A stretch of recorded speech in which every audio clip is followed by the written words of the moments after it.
কি আশ্চর্য নারী, কি কারণে নারীর মুখে গজায় না দাড়ি? ওরে সর্বনাশ! মানে পুরুষদের মুখে দেখেছে দাড়ি, গোপ, নারীর মুখে কেন দাড়ি হয় না, গোপ হয় না, প্রশ্ন করেছে। আবার কোথায় কোন রমণীর 4 জন স্বামী আছে, জনি নাকি তার 3খানা আছে? সেই রমণী কোন স্বামী কাছে পায়, প্রশ্ন করেছেন।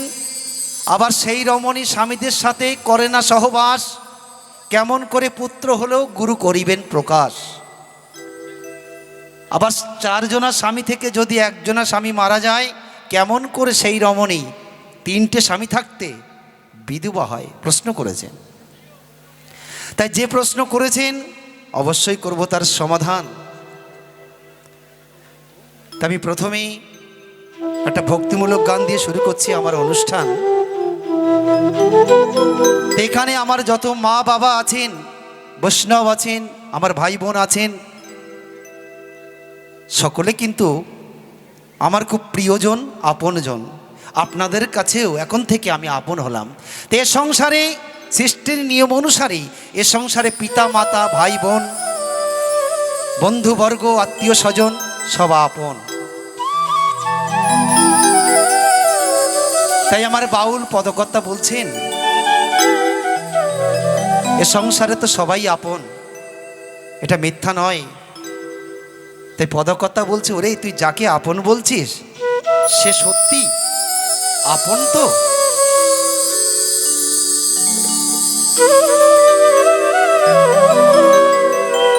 ওরে যাকে ভাবো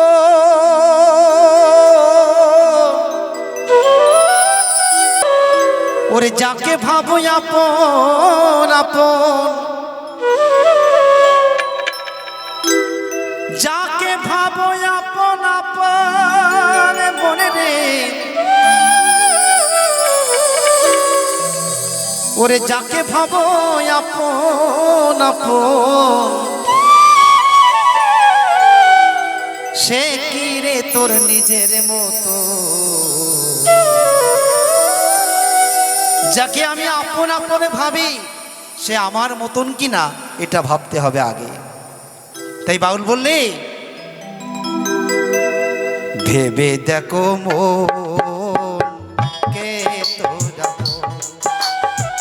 ভেবে দেখো মন কে তোরা,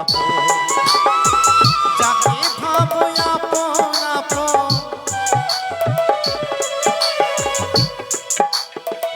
যাকে ভাবো আপন আপন, সে কি রে তোর নিজের মতো?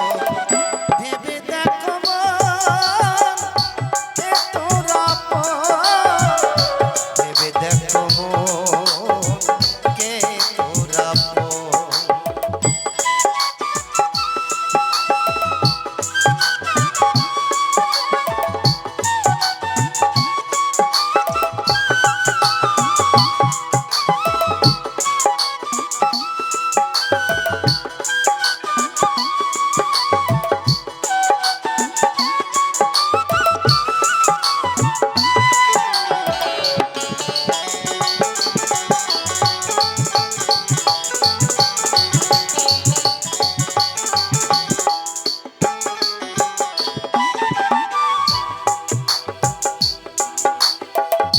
স্ত্রী পুত্র আপন স্বজন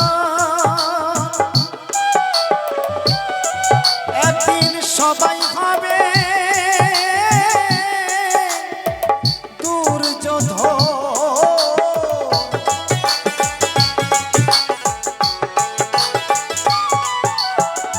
বাউল বলছে,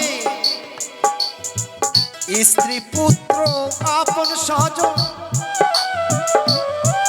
একদিন সবাই হবে দুর্যোধন। অর্থ করি কেড়ে বলবে তুমি একটা গোবর্ধন।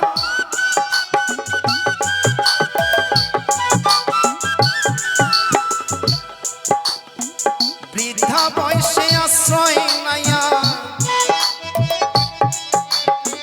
বৃদ্ধা বয়সে আশ্রয় নাই আর দেখবে না আর কেউ তখন।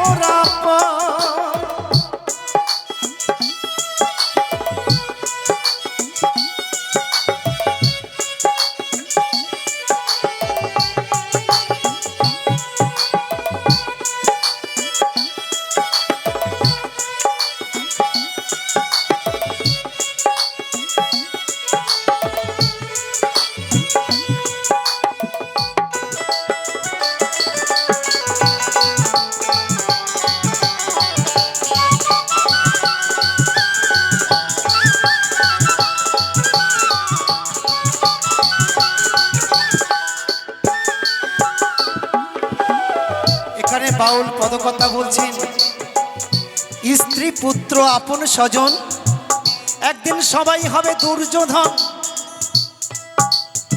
এই সংসারের চরিত্রটা কেমন বাবা? একটা গল্প মনে পড়ে যাচ্ছে বাবা। সংক্ষেপে আমি একটা গল্প বলে যাই এই সংসারের চরিত্রের কথা। এক গুরুদেব ডেকে বলে তাহার শিষ্যের ঠাই, দিন থাকিতে চলো বাবা বৃন্দাবনে যাই।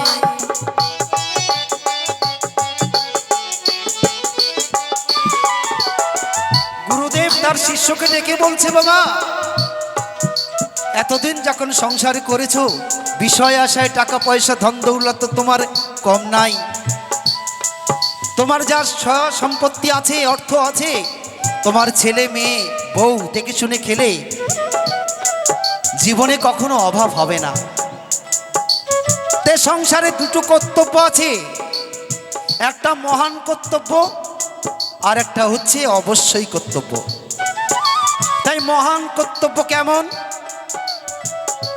স্ত্রী পুত্র ছেলে মেয়েকে দেখাশোনা করা, তাদের মানুষ করা, সুশিক্ষায় শিক্ষিত করা, এটা হচ্ছে মহান কর্তব্য। আর অবশ্যই কর্তব্য কেমন? এ সংসারে করিতে হবে অবশ্যই কর্তব্য ঈশ্বর ভজন। আরে আমার সঙ্গে চলো বাবা তুমি মধুর বৃন্দাবন।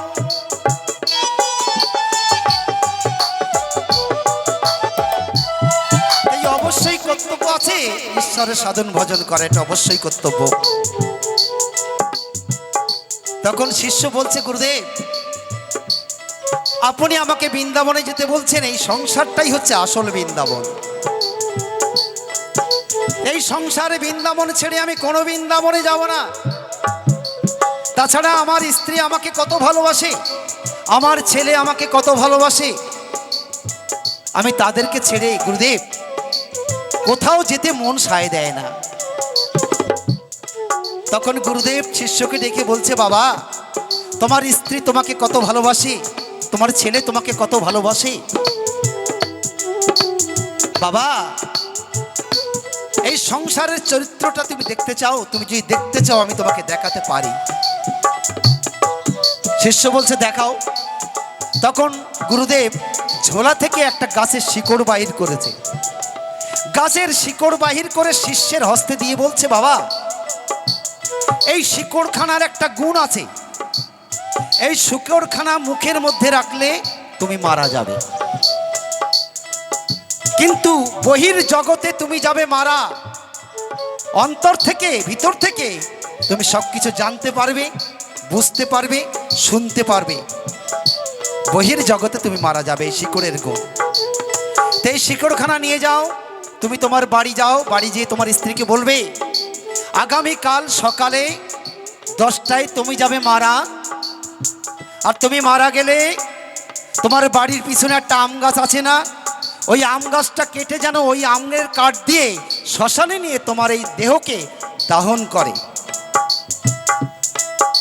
আর এই শিকড়খানা মুখে দিয়ে বিছানার উপরে দিয়ে হাত দুখানা টান টান করে মারা যাবে, তবে আমি যে তোমার প্রাণ বাঁচিয়ে দেব। তখন শিষ্য শিকড়খানা হাতে নিয়ে গুরুদেবের বাণী শুনে রাস্তায় যাচ্ছে, আর মনে মনে ভাবছে গুরুদেব কি মিথ্যা কথা বলল? গুরুদেব যখন বলেছে একটু পরীক্ষা করে দেখি না কেন।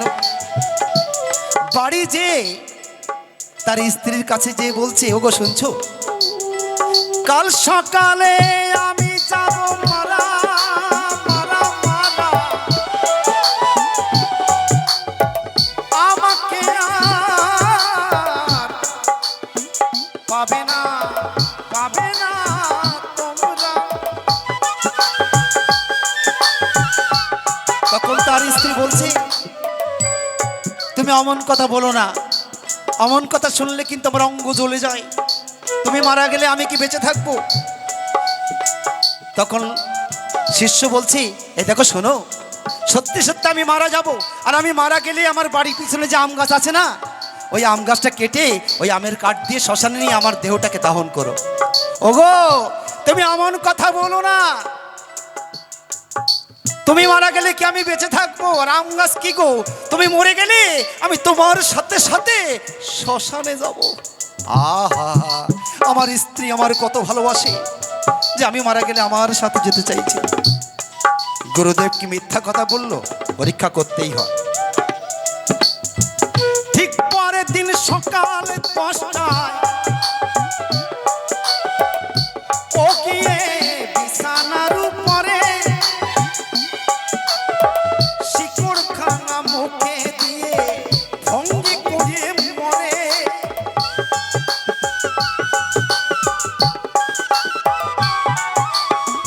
কান্না কাটি পড়ে গেল, সবাই দেখতে পায় বাড়ির মালিক মারা গেছে,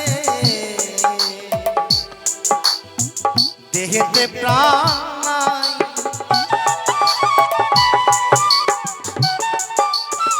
মা, বাড়ির মালিক যদি হঠাৎ মারা যায়, হঠাৎ যদি বাড়ির মালিক মরে যায়,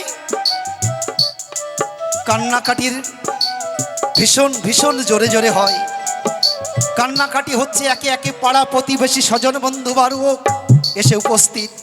কি ব্যাপার? আর বলো না, বাড়ির মালিক হঠাৎ মারা গেছে। কান্নার অবসান ঘটে। তখন কয়েকজন পাড়া প্রতিবেশী বলছে তার ছেলেকে, খোকা, তোমার বাবাকে তো আর ঘরে রাখা যায় না বাবা, ঘর থেকে বাইর করতে হয়। ছেলের কাছে অনুমতি নিয়ে খোকা খোকার বাবাকে বাহির করছে কয়েকজন প্রতিবেশী। ঘরের দরজা 2.5 ফুট, খোকার বাবা মরে কাটকাট হয়েছে 3.5 ফুট। ঘরের দরজা থেকে খোকার বাবাকে বাহির করতে পারছে না, ওই যেদিকতে যায় বেঁধে যায়। তখন পাড়া প্রতিবেশী বলছে, ও খোকা, তোমার বাবাকে তো বার করা যাচ্ছে না বাবা, হাত যে বেঁধে যায়, পা যে বেঁধে যায়, তাই দরজাটিকে ভেঙে বার করবো। ছেলে উত্তর দিচ্ছে, শাল কাঠের ফ্রেম 8,500 টাকা দাম,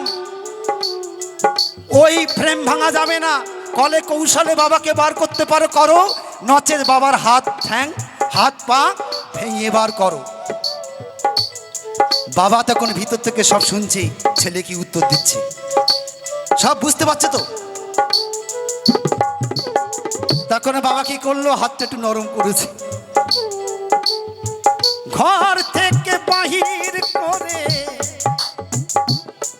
এবার তুলসী তলায় বিছানায় শোয়াইয়ে দেয়। আর একজন প্রতিবেশী এসে তার স্ত্রীকে কয়,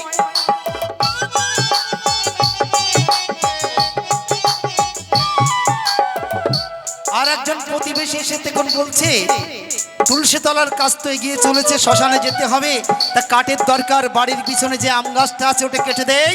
তার স্ত্রীকে বলছে। তখন তার স্ত্রী বলছে, ওই আম গাছটা কাটবে, ওই আম গাছটার ফল বড় মিষ্টি, ওই আম গাছটা বছরে অনেক টাকা বিক্রি হয় আম, তাছাড়া আমার ছেলে নাতি ছেলে খায় ভালো, তো ওই আম গাছটা কেটো না, পাশে কিছু টকুয়া আমড়া গাছ আছে, ওইগুলো কেটে কেটে নিয়ে যাও। যে মানুষটা মরে গেলে শ্মশানে যেতে চাইছিল, তার জন্য একটা আম গাছ দিতে চাইছে না। দেখেছেন ভালোবাসা? এমন সময় গুরুদেব এসে হাজির। এখানে তো কান্নাকাটি হচ্ছে, এখানে কি ব্যাপার? আর বলে না, বাড়ির মালিক হঠাৎ মারা গেছে। তখন গুরুদেব হস্ত দিকে বলছে, এই বাড়ির মালিক বেঁচে যাবে। তখন সবাই লাফ দিয়ে উঠেছে, বাঁচবে? হ্যাঁ বাঁচবে, তবে একটা সত্য আছে। কি সত্য? একটা জীবনের বিনিময়ে আমি একটা জীবন দান করতে পারি। তখন ছেলেকে জিজ্ঞাসা করছে, তোমার তো বাবা, কারণ শাস্ত্রে আছে, পিতা স্বর্গ পিতা ধর্ম, পিতা হি পরমাং তপ, পিতরি পিতি পাপন্নে পিয়ন্তে সর্বদেবতা। তোমার তো বাবা, তা তোমার বাবার জন্য তোমার জীবনটা দিতে পারো? সেই তো বলে আমার জীবনটা দিতে পারো? শালা আমি এখনো বিয়ে করলাম না, বিয়ের যে আসল মজা সেটাই পেলাম না, বলে আমার জীবনটা দিতে পারো? শালা বুড়ো মরে গেছে, মরিয়ে যাক। বাবা শুনছে। তখন তার স্ত্রীকে বলছে গুরুদেব, আচ্ছা তোমার তো স্বামী, স্বামী পতি দেবতা, পতি পরমেশ্বর, তোমার স্বামীর জন্য তোমার প্রাণটা দিতে পারো? গুরুদেব, গুরুদেব আমি দিতে পারতাম, আমার দিতে মন চাইছে, কিন্তু ওই যে নাতি ছেলে দেখছেন, ওই নাতি ছেলে আমাকে ছাড়া থাকতে পারে না গুরুদেব, ওই আমার কাছে ছাড়া ওই নাতি ছেলে শোয় না। গুরুদেব কি করে দেই? তখন শিষ্যের মুখ থেকে শিকড়খানা বাহির করে শিষ্যের কর্ণে কর্ণে বলছে, বাবা তোমার স্ত্রী তোমাকে কত ভালোবাসে, তোমার ছেলে তোমাকে কত ভালোবাসে, এই সংসারের ছবিখানা তুমি দেখলে বাবা, তোমার ভালোবাসা কতক্ষণ, তোমার কর্ম ক্ষমতা যতক্ষণ, আমাদের যেই ভালোবাসা কতক্ষণ, আমার কর্ম ক্ষমতা যতক্ষণ। আমি এই রাত জেগে গান করে যাচ্ছি বাবা, রাত জেগে গান করে বাড়ি যাব। আমার স্ত্রী মানে আমার স্ত্রী কি করবে জানেন? সোজা সোজা আমার প্যান্টের পকেটে হাত চালিয়ে দেবে যে আজকে কত টাকা হয়েছে। যদি দেখে টাকা, তাহলে কি করবে? আমার ওই রাত্রে আমার পাকা চুলগুলো বেঁচে দেবে, গা টিপে দেবে, পা টিপে দেবে, গরমের দিনে হাওয়া করে দেবে। আর যদি দেখে পকেটে ফাঁকা, পকেটে নেই টাকা, কোথায় গেল আজকে গানের টাকা, আমার কপালে রয়ে যাবে একখান মুরু ঝাঁটা। এই হচ্ছে আমাদের ভালোবাসা। ভেবে দেখো মন সাথের সাথী, ভেবে দেখো মন সাথের সাথী, মূলত আমরা কেহ নাই, বাহু তুলে পরাণ ভরে একবার হরি গুণ গাই। জয় জয় নিতাই গৌর সীতানাথ গৌর প্রেমানন্দ, সবাই মিলে একবার হরি বল, হরি বল, হরি বল।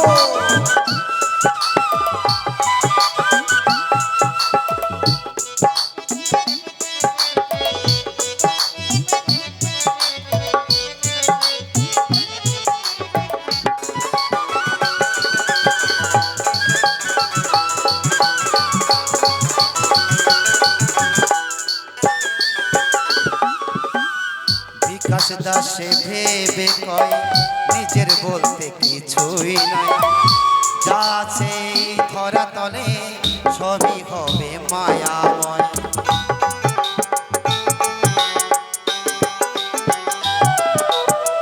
বিকাশ দাসে ভেবে কয় নিজের বলতে কিছুই নাই, যা আছে এই ধরা তলে সবই হবে মায়া। মিছে মোহ মায়ার পিছে বেড়াস মায়ার ঘুরে মিছে, মিছে মোহ মায়া পিছে বেড়াস মায়ার ঘুরে মিছে। ধনের আশা ছেড়ে করো গুরুর নাম সাধনে ভজন, ধনের আশা ছেড়ে করো হরি নাম সাধন ভজন, শেষের দিনে সেই হবে রে, শেষের দিনে সেই হবে রে ভব পারের আপন জন। ভেবে দেখো কে তোর আপন, ভেবে দেখো কে তোর আপন, যাকে ভাবো আপন আপন, যাকে ভাবো আপন আপন, সে কি রে তোর নিজের মতো।